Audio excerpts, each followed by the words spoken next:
and happy Monday, and welcome to another live episode of Mavens of Manufacturing. I am just so honored and excited about this episode. Today, I have with me Allison from Women in Manufacturing. If you've been following me since the start of Mavens of Manufacturing, Allison was actually my third guest on the live podcast. So I'm super excited to have her here again. And we're going to be talking about WiM's 15th anniversary, which is just such a huge milestone. So Allison, I just want to say congratulations first off to get started. But to all of those tuning in, can you just reintroduce yourself and tell us who you are and give us a little overview of what WiM is? Sure. So my name is Allison Grealis, and I am the founder and president of the Women in Manufacturing Association, which, as you stated, does celebrate 15 years of existence this year in 2025. Our organization first started with our summit, which is but 2 weeks away. And that summit was meant to be this opportunity to connect women in industry from all different positions and roles and parts of the country. And we're really excited to bring our 15th annual summit to life this year in October in Chicago. So our organization not only produces a conference, though, we are a membership-based group. We've got members in every U.S. state and 75 plus countries. And we also have 35 very vibrant local chapters of WiM that provide local access to training, education, and inspiration year round. Do you know where your membership stands at today? Like, how many members do you have today? We are more than 35,000 members strong. So that's awesome. It's pretty cool to have started with but a few members 15 years ago, and now to have more than 35,000 people connected to our membership from all different, again, roles, responsibilities. We're an inclusive organization, so men and women are parts of our membership. And we not only have U.S. members, but international members as well. Which is super exciting, because I think when I went to your event 2 years ago in San Diego, you showed a map of the countries that were starting to join the organization. And I just thought that was a huge accomplishment as well, because it just goes to show that some of the challenges or trends that we have here in the United States are also happening in other countries. And you're letting everyone in, and you're bound and determined to solve some of these issues and just bring more people into manufacturing. So congratulations on all of that success. I do want to ask you in a sentence or two, what does WiM's 15th anniversary mean to you and to the industry as a whole? You know, I think the fact that we've arrived at 15 years is really a testament to the passion that our members have around growing and supporting our presence in this industry, as well as making sure that future generations understand that manufacturing is a great industry to enter. And I think as well, you know, these 15 years for me, as we've gotten ready for this summit in a few weeks, I've done a lot of reflection on what we've accomplished as an organization, and to know that we're now serving such a significantly larger population than we once were. And the fact that, you know, people now know that we're a resource. When I started WiM, so often when I would meet people and they first learned about our organization, their initial remark would be, gosh, I wish you'd been around when I started my career. So to know that more and more people know that we're here, whether they're early in their career or a veteran in manufacturing and just looking for additional support, I'm really happy that people are tapping into our resources and finding a community within our membership of things that they can use as they navigate their career. Since you started WiM, have you kind of changed your intention for the organization? So you mentioned when you first started it, it was, an organization meant to bring more women into the space and give them a resource if they were one of few or the only one in the room. Have you seen your intention change a little bit over the last 15 years on how you want to help women within the space? I think our mission still remains the same, which is to support, promote, and inspire women in manufacturing careers, and to be an ally and resource with manufacturing companies as they work to attract and retain and advance their female talent. So that is not at all changed. I think what has changed over this last decade plus has been our tactics and the resources. So while we know communities are important, we also know having proven tools for leadership development and training are critically important. So in this last decade plus, we've established new and growing programs that can be wonderful solutions to help develop women and individuals in manufacturing. So I think that the tactics have changed. And as well, we are very open to continued expansion. So looking at what are some other new things that we should be providing to companies and individuals that would be equally effective as they're working to develop in their career or to attract and retain more talent in their organizations. So I think it's the evolution of resources has been significant. And then the international piece that you spoke of earlier, that's one of the things that really excites me, because we know that there are many people who obviously that we work with that have global facilities.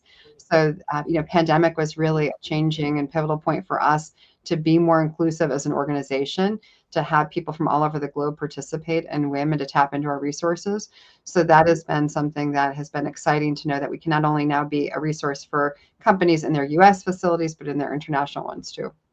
That's exciting. I've met a couple young leaders within the space, and they've taken a couple of your programs for leadership development, and they've had nothing but like great things to say about each program. So I always try to recommend women to look into WiM and look up the programs that you have, because it does help them with their leadership skills, and also give them that opportunity to pursue promotions if they thought if they were too intimidated to pursue those opportunities before. It definitely gives them that confidence to pursue those type of opportunities. So I think it's just great to have you here and hear about all the things that you're doing.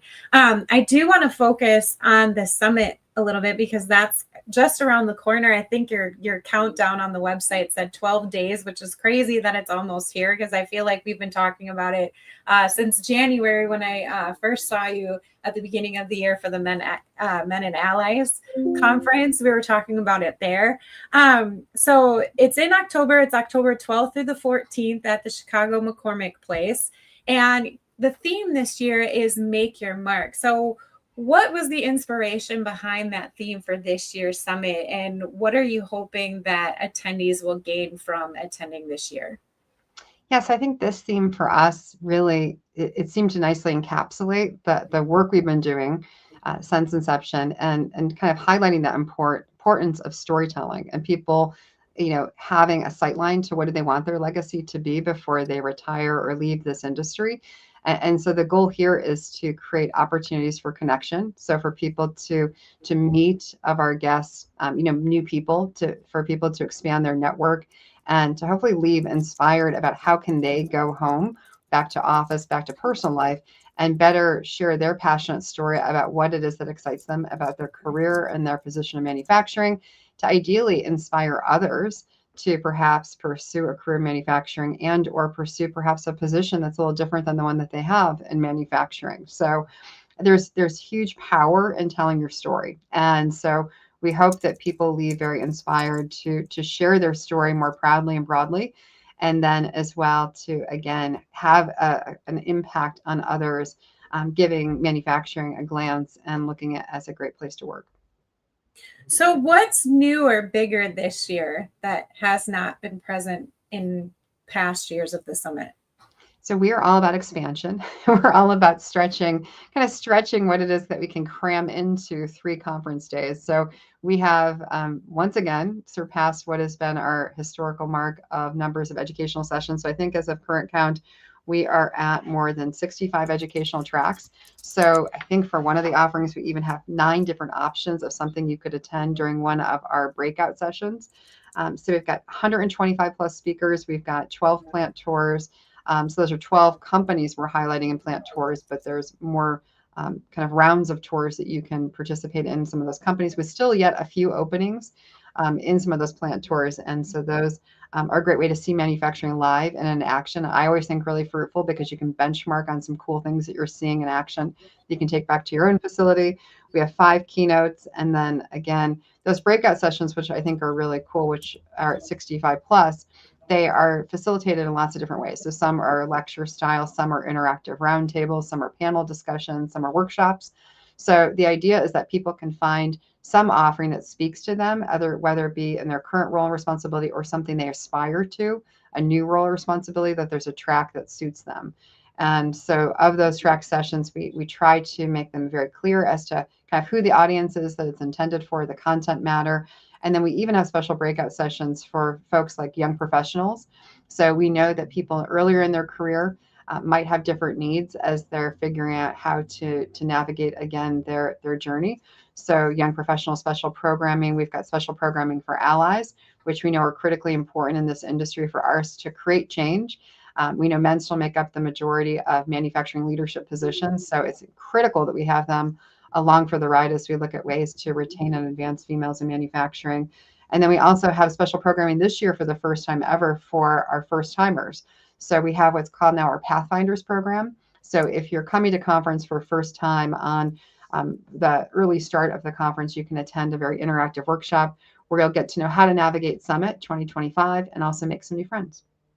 That's awesome. I wish that was around 2 years ago because it was quite a little intimidating and overwhelming as a first timer. But I found out very quickly that everyone was so nice and super helpful. And it was just a lot of fun to be there as a first timer too. And it was amazing to like go there and be able to count men on one hand and then have the rest of all these women. But you encourage men to come to Summit as well too, because I think that's important. So as a man ally in engineering manufacturing, what are some of the things that they can expect by attending a summit like this one?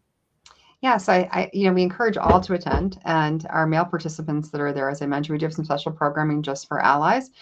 We have what we now, as you referenced earlier this year, we launched our allies programming. We do an annual conference now for allies. Next year, it'll be in February in 2026 in Clearwater Beach, Florida. So we have actually our facilitator for that program, Forrest Large, will be facilitating our allies programming at Summit this year. So there's 2 dedicated sessions, really talking from male leaders about how they've been successful allies in their own organizations. How are they tackling things like mentoring and professional development for their female employees? How are they encouraging other male managers to be allies as well? So as we know, allyship is not a one and done thing. It's kind of learning and unlearning certain things as you navigate leadership. And so there's going to be a lot of best practice sharing from male leaders in industry, talking about what they've learned along the way as to how to be a successful ally. And then our facilitator helping to facilitate discussion around some barriers, challenges, and success stories. So great opportunity. We do see more men and men participating year over year, and coming with teams and being a part of these conversations, because I think it's always important to hear what are some real life barriers and challenges that people are having as they're in their current roles and responsibilities. Yeah, I remember working at a work holding company, and one of the VPs at that company was the one that informed me of WiM for the first time. And he's like, you should really take part of this and other women organizations because it helps focus, your career trajectory, and there's opportunities to just connect with other women.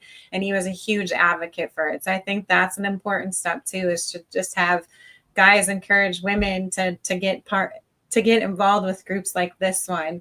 And that Men as Allies event that we did at the beginning of the year, it was just interesting to hear some of the comments that the guys had. One of them even said, he's like, nobody asked me about my kids or if they want to see pictures of my kids. And I'm like, I'll ask, here you go. So it was really cool to see the exchanges during those conversations. So Allison, you've been doing this for 15 years, and you said just recently you have record-breaking sessions and speakers. Are there any particular ones that you're looking forward to attending or sitting in on as the founder and owner? I know that's probably a difficult question because I saw the list and I had a hard time trying to pick and choose which sessions I wanted to attend because there's so many good ones. Are there specific ones you're looking forward to? Yeah, so I'm excited about all the sessions, and it is really difficult to pick when you look at the content and the experts in industry that are presenting. I'd like to sit through all 60 plus of them. Thankfully, we do record the sessions, so that is a nice benefit of registering to attend Summit. So we know you don't, unfortunately, none of us have that superpower to be in multiple places at one time. I wish we did, Right. But you have to select one, but we do record all the sessions. They're available on demand. I think it's within an hour of them being delivered on our platform for our meeting, which is really excellent for virtual attendees as well. They can access any of them on demand after the summit takes place, and live time as well during summit. So I would say, I always get really excited about our keynotes. So this year, if you look at our roster of outstanding people participating as our keynotes on all days of the program, Many of them are topically around that really important area of leadership. So I'm really excited to hear what many of them are talking about as it relates to authentic leadership. For example, we have Carolyn Wanga from Essence Magazine, and an industry leader and thought provoker in the space of women in leadership. So listening to her around authenticity, I think, will be really important. We also have the Disney Institute participating and talking a little bit about, again, kind of leadership and creativity and your authentic brand.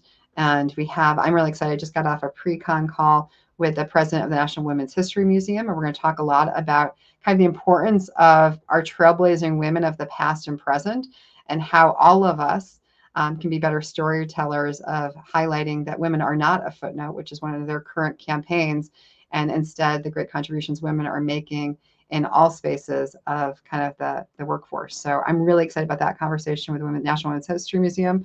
So no shortage of things that excite me about Summit this year. And again, excited to make new connections, which is what the whole idea of conferences are about, right? You go to events that are live and you're making that investment of time and resources to travel to be someplace for a few days. And so my point of encouragement is that, yes, we have tons and tons of sessions, but I think even some of the most beneficial things and takeaways are those conversations you have with a new person over breakfast, or standing in line for a restroom, or for lunch. So we just encourage people to be open-minded to making new connections. In this time and era of digital, when so many of us are buried in a phone with our face down, you're not making the contact with people that surround you. So I would encourage people, if you are attending Summit live in person with us in Chicago, to be open to making those new connections and to having those conversations about your why. What is your story, as we talk about making our mark and being kind of proud of what it is that excites you about what you do each day, to be ready to share that, and as well to make some new friends and connections in industry. One of the people who's going to be there is Kathy Miller, and she just commented, excited to see you there. Kathy, I'm really excited to see you and catch up with you at the WiM Summit. For those of you who don't know Kathy, she wrote a really awesome book called Steel Toes and Stilettos, and she's just been a huge advocate for women leadership and manufacturing too, and she has quite the resume, so be sure to check her out and follow her. And if you're attending, find her, because she's a wonderful human being. For Make Your Mark, you mentioned some of the things that first timers can attend just to kind of feel welcome and get their footing on the ground. What else can they do to really navigate a big conference without feeling that sense of FOMO? Because I know a lot of people want to do everything so they don't feel like they're missing out, but how can first timers really navigate this big conference? Because McCormick is huge. It's not a small building. It's not a small space. It's definitely, I would not use the word intimate to describe McCormick Place. But I would say, do your advanced research. So preparation is key. So looking at the agenda at a glance that's online, the schedule of events, making sure that you're plugging into the sessions that excite you and that you really want to learn about. And then again, just being open to making connections. I know it is daunting to go to a big conference, and it is so easy to say, gosh, I don't want to go to the welcome reception. I'm overwhelmed. I'm going to be out of my element, or I'm an introvert and I don't really feel comfortable in that space.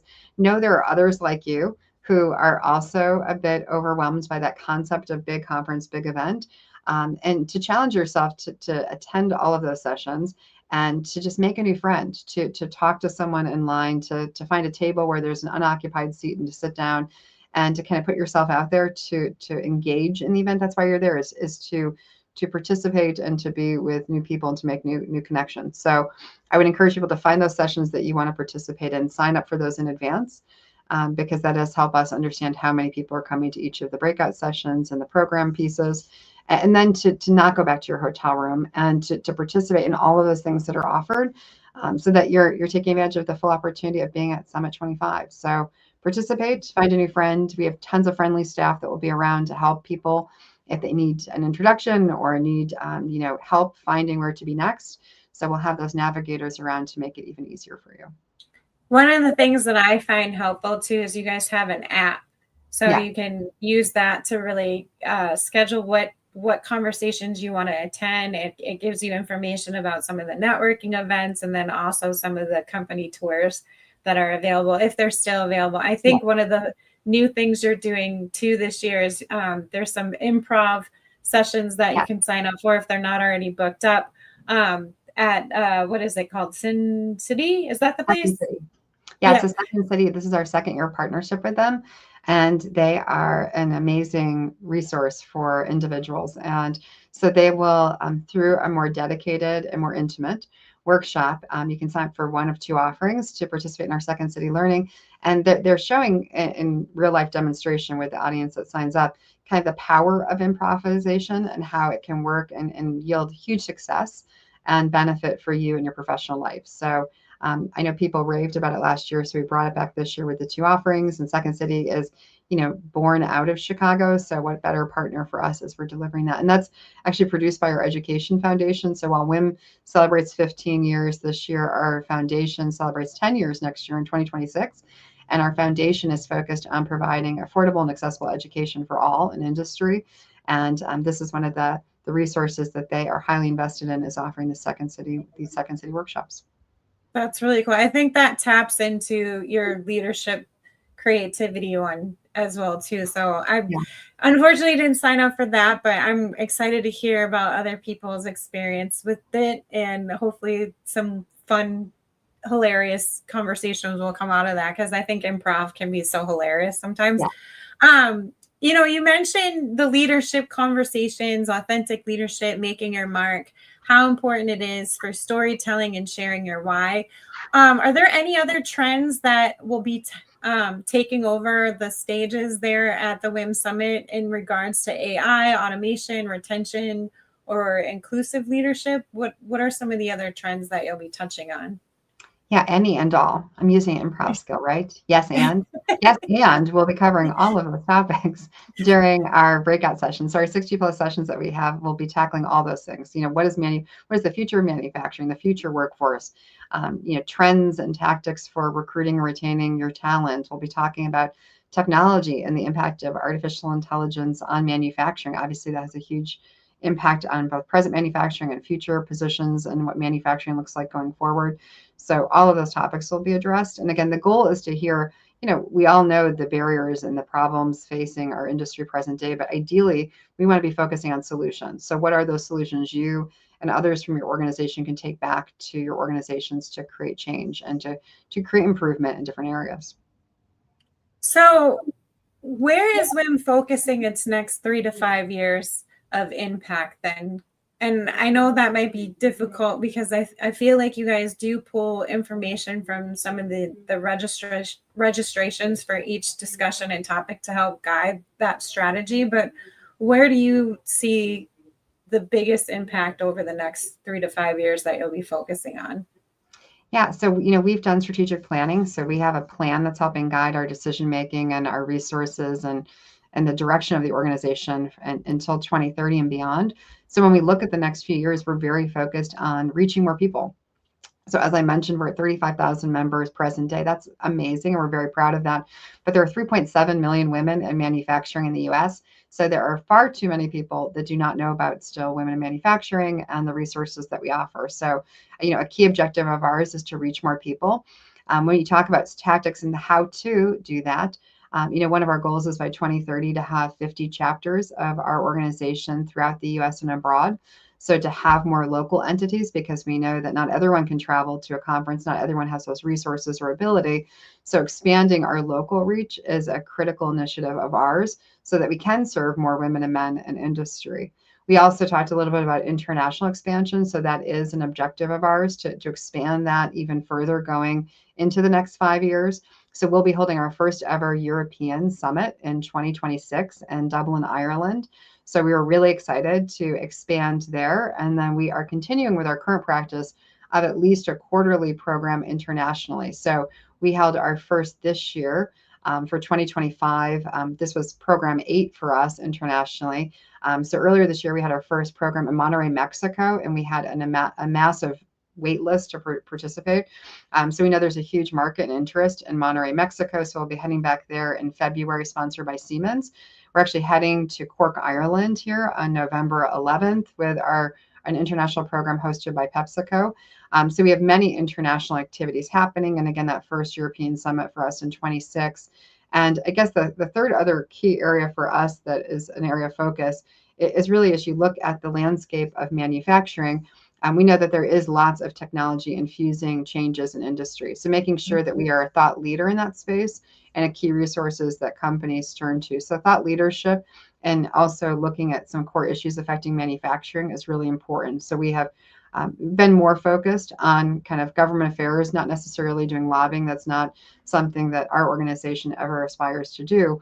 But right now, just being more vocal on some of those key issues affecting industry and women in industry, and making sure that we're helping to be a key resource for folks in that space. That's interesting because I don't envy leadership during those changes in like government leadership. Like that has to be one of the hardest things to have to navigate and adapt to as a leader. Because yeah, I don't envy people in leadership positions that have to directly deal with that stuff. The event that you were talking about in Dublin, Ireland, do you have dates for that yet in 2026? So it is likely going to be April 22nd. And so we're going to start small. So as we did with Summit in the US, it will be a single day event, like when we first started our summit in Cleveland 15 years ago. So it will be held that day. We will be doing kind of a summit light, I would call it. So it will have educational sessions. It will have keynote sessions, likely a plant tour or two, but not be a 3-day affair with 60 plus sessions. So it will be kind of our first entree into us doing a European, more formal program. We've done European programs and international programs, but they've been hoisted and supported by corporate members who've been willing to open up their doors and host us. So this will be more of a conference. And our target right now is to have this be in conjunction with the Society of Women Engineers is doing a European summit at that same time, a European, what they call a WE local, and that's being held in Dublin. So we plan to right now be a day prior and to kind of integrate into this thing that they're already building there in Dublin in 26. Yeah. So more details to come, but it will be likely that week on that date. And we're right now just working on the schedule. Can people in the U.S. register for it? Yeah. Okay. Yes, and our registration just opened today for Cork, Ireland. I do know that we already got our first registrant this morning, and we just opened this morning. So that will be a single day event, November 11th in Cork, Ireland, and PepsiCo is going to be hosting us for a facility tour and are the host of that local meeting. And so anyone, both U.S. and in that country or any other surrounding companies, are welcome to attend these programs. They're very low cost, just the cost of getting there that can be a little bit, we know, a bit of an investment. But the programs, once you get there, are very low cost to attend. I'm going to start saving today so I can make the Dublin event because I've always wanted to go to Ireland, and what better reason to go than for a WiM event and manufacturing. So that will be exciting. Wow. Well, Allison, we are getting close to time here. I know that you're very busy, so I didn't want to take up too much of your time and, with planning right around the corner and the alignment with Manufacturing Month. I did want to ask you some quick one-liner questions that you can answer for our lightning round, but what is the best summit advice you can give in 5 words? I would say work to make new connections. Awesome. And then your most underrated session format? I would say panels. Sometimes people aren't as jazzed about a good panel. I love panels because I think you get quick hitting advice and information in a really efficient way. Yes, I agree with that one. And one conversation you hope happens in the hallway? I hope someone makes a connection that turns into a mentoring relationship. Your personal make your mark moment this year? I think my make my mark moment has been some of the international programs I've got to attend. So the 2 that I was at, the one I mentioned in Monterey and the one that we actually hosted with Ingersoll Rand in Milan, Italy in June. Hearing from women in these facilities that I think feel a lot like our people felt 15 years ago. Some of them feeling very alone, isolated, and not very well supported. I think it's really exciting to know that we're bringing this resource, this community beyond the pond to them for them to know that there's women who have their back and allies who have their back all throughout the globe. So over the 15 years, do you have like your most favorite moment being the founder and president of WiM? I think my favorite moment always is Summit. So getting to see so many of our members in person. I mean, as we know, so many of us do business through virtual forums like this, and they're so super efficient. But I miss a lot of the in-person interactions. So getting to see members live at Summit each year is probably my big fill your bucket moment that makes me really kind of jazzed to go back and do my daily work. If we do this again at the 20-year mark, what do you hope we're celebrating? I hope we're celebrating that we're serving even more members and that we are an even more essential partner to manufacturing companies and people. Awesome. Well, Allison, is there anything else that you wanted to touch on before I let you go? A question that you were hoping I asked and didn't ask? Yeah, you are always the efficient interviewer, Megan. So I don't think you've missed anything. So I appreciate it. And I love that you have this forum and that you were such a great ambassador for manufacturing. And I thank you for all that you do. Well, thank you so much, Allison, and I appreciate it. To all those tuning in, there's still time to register for WiM. I highly recommend that you register and attend this year's summit. If you can't by any means, please look up the website and try to attend one in the future. I'm already going to be marking down the Dublin one and hopefully getting to that one next year in 2026 because I think that's just super fun and awesome. But here's a QR code that you can scan. And I just wanted to reference that real quick. It's going to be October 12th through the 14th in Chicago at the McCormick Center. But there are other things going on as well. So if you take a look, you can find the agenda of speakers, the sessions, also the tours, the second city schedule, and everything else that's happening there in Chicago. Allison, it is always a pleasure speaking with you. Thank you so much for taking time out of your day and talking about your 15 years. I think that's such a huge milestone. And thank you for just being an inspiration for all of us as women in the industry and for men too, to just be better allies and mentors for women wanting to join engineering and manufacturing. Before I let you go, anyone considering a career in engineering and manufacturing, what would your advice be to them? To not feel like you have to do it alone. And so, that is something that I think I navigated, even though I was not directly in manufacturing or engineering. I think in my early career, I felt like I had to do it all myself to be successful. And that is not at all the case, that you've got lots of folks that want to see you be successful. So don't feel like you've got to do it alone.